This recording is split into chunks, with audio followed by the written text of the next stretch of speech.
This visual shows the emission spectrum of glowing hydrogen gas. Notice that it does not produce a continuous, smeared rainbow. It emits sharply defined vertical lines separated by absolute darkness, a pattern Johann Balmer captured in a single mathematical formula. But Balmer's visible lines were only a tiny fragment of the whole picture. When Johannes Rydberg expanded that formula, he revealed that hydrogen follows this same structural pattern invisibly into the ultraviolet and infrared regions. From Max Planck and Albert Einstein, we know that light energy equals Planck's constant times its frequency.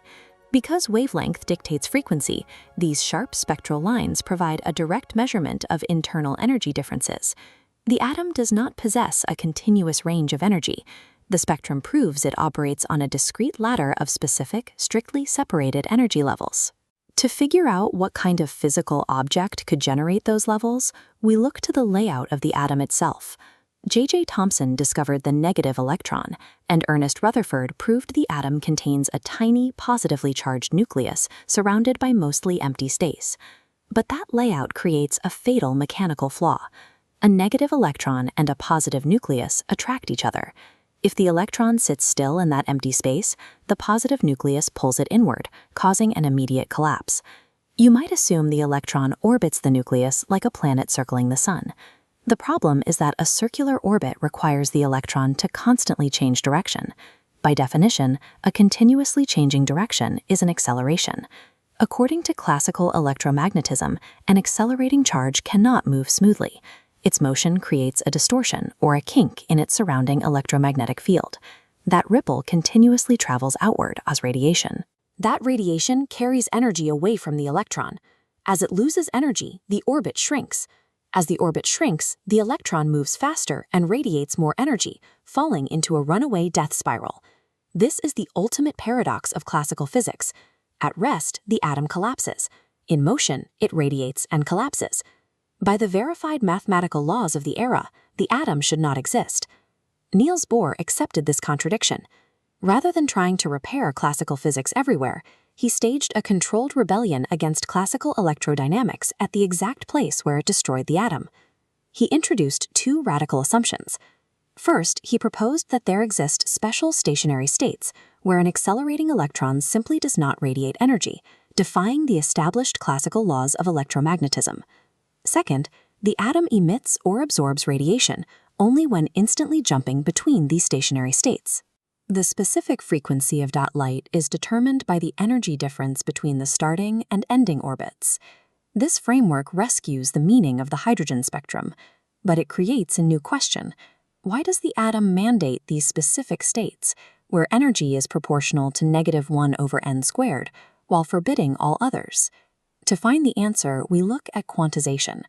This is the process of selecting one specific physical property of the electron's motion and restricting it to allowed values. We can test different properties to see which one produces the hydrogen spectrum. First, let's test the radius by locking the electron's distance into a fixed ladder of circles. In a standard orbit, energy is proportional to -1 over the radius. If we restrict the radius to simple integers, the energy levels scale as -1/n.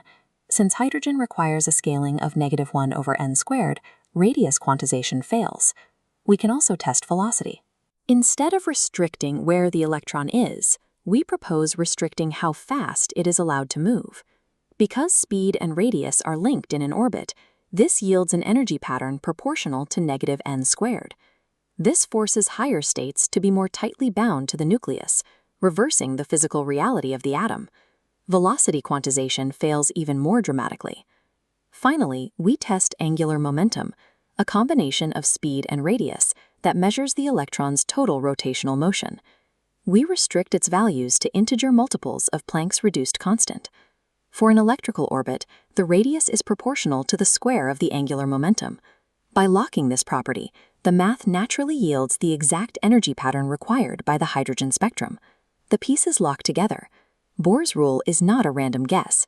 It is the only mathematical restriction that successfully dictates the internal architecture of hydrogen. With this map of allowed orbits, Bohr's model matches the world.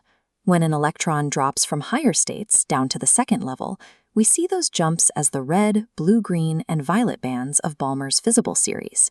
A fall all the way to the lowest level creates the larger energy jump of the ultraviolet Lyman series.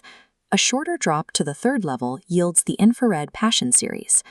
These visible ultraviolet and infrared light bands are the final resting states of the exact same atomic structure. Bohr's atom correctly calculated the scale of hydrogen and rescued the nucleus from collapse. But it left a profound mystery.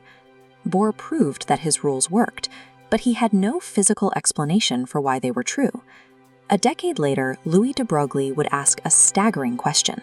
If light can act like a particle, could matter act like a wave? That insight would finally give Bohr's arbitrary math a true physical picture. Bohr made the atom work, but nobody understood why. Next episode, we find a reason.